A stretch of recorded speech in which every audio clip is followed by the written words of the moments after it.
My gum maintenance was not as good as I probably should have had it, so I needed periodontal care. That periodontal care then developed into a better understanding of which teeth were strong, which were not, what was happening below the gum line.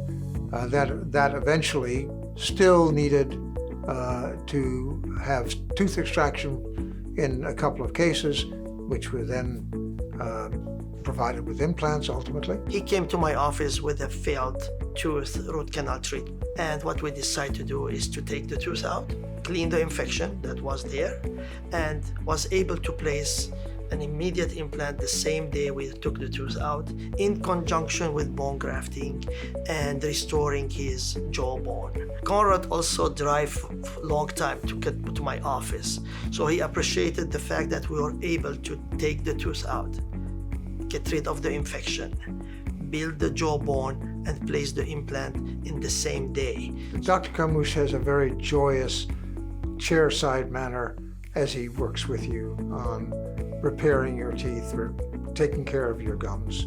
They cared that if you had any problems tooth-wise or gum-wise, that they would deal with those effectively and professionally. Conrad now is very happy with the treatment. He is done with me. We check the implant. We torque it as we do to every implant to be sure it's solid and ready for restorative by his general dentist that he is scheduled for the next couple of weeks to finish the case.